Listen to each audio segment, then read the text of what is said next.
dan selamat sejahtera. Berjumpa kita pada hari ini dalam channel Dunia Saham. Dan hari ini saya nak berkongsi tentang satu topik, iaitu dividen dan bagaimana dividen itu diagihkan. Dan ini adalah satu topik yang bersifat pemahaman. Sebelum ni ada juga beberapa orang yang dia kurang memahami cara macam mana dividen itu diagihkan. Ada yang berpandangan bahawa kalau semakin tinggi dividen, semakin tinggi harga, bermakna semakin tinggilah dividen yang pelabur akan dapat. Jadi ini satu fahaman yang salah, sebab dividen bukan ditentukan mengikut peratus daripada harga saham. Kalau peratus itu betul, katakanlah syarikat misal 10% daripada harga saham.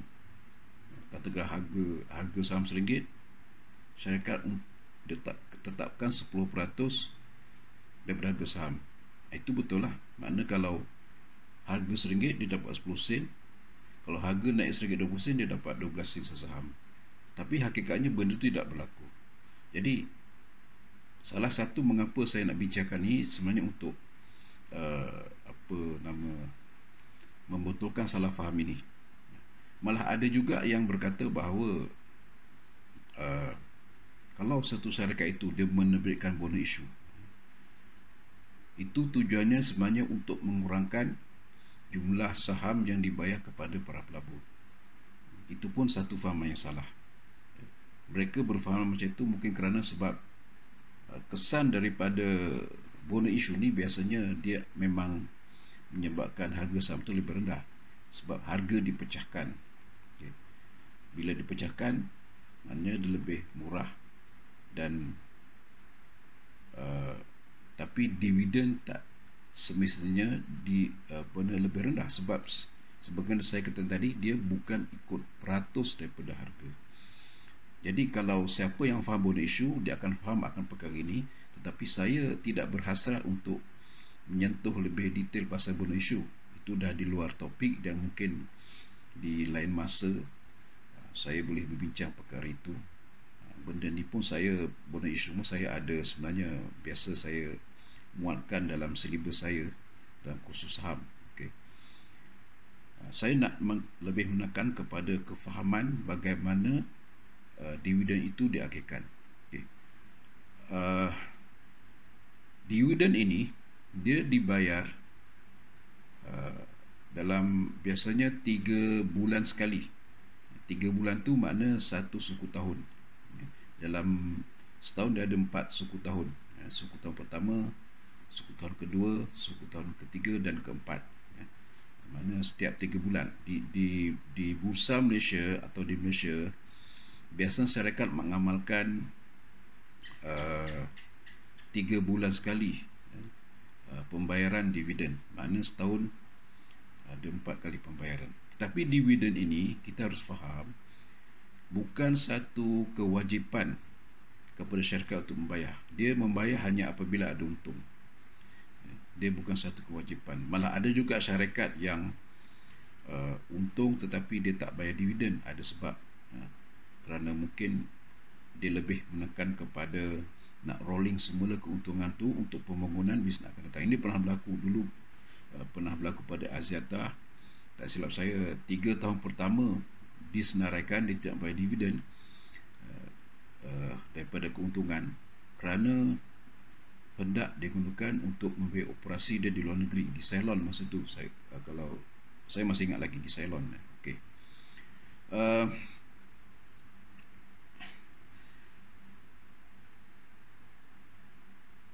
Dividen yang dibayar setiap suku tahunan ini ada kala dipanggil sebagai interim dividend, bergantung kepada suku tahunan mana yang dibayar.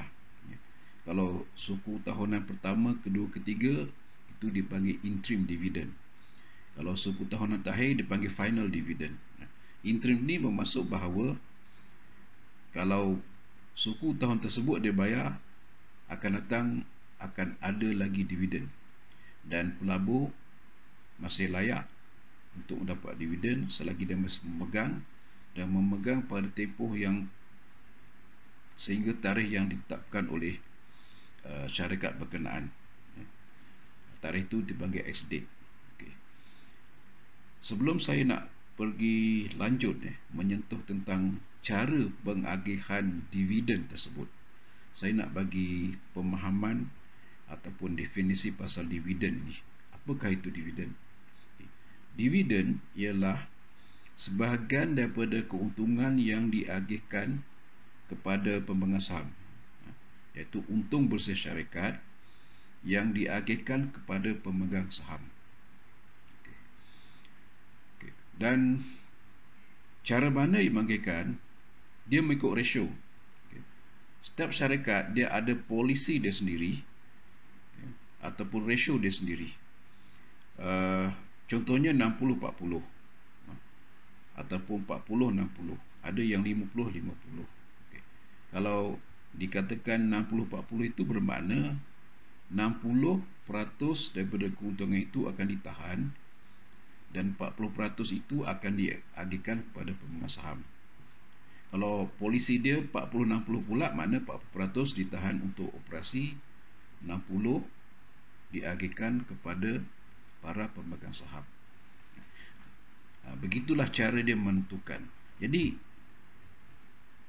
disitulah akan dapat berapa sen sesaham yang akan diperolehi oleh para pemegang saham.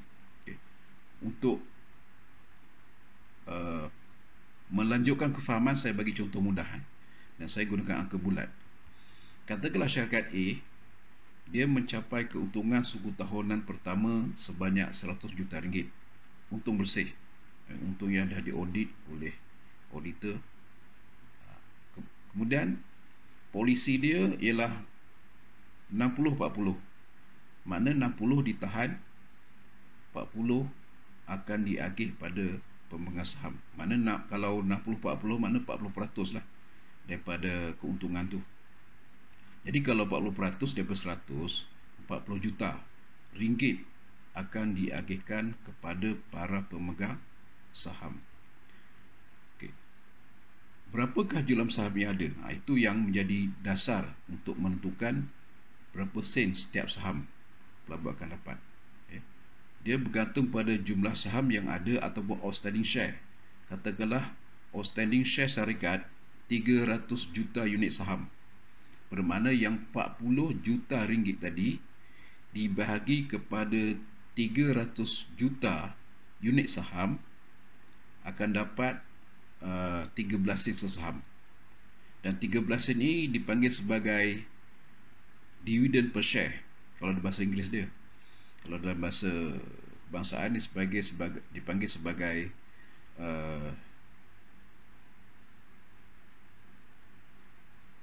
jumlah dividen sesaham, dividen sesaham. Okay. Jadi itulah caranya sebenarnya syarikat mengagihkan saham. Jadi dia sama sekali tidak bergantung kepada harga saham di pasaran. Jadi dengan kaedah itu, tidak kiralah berapa harga di pasaran, harga atau dividen sesaham tetap 13 sen, tidak berubah sama sekali.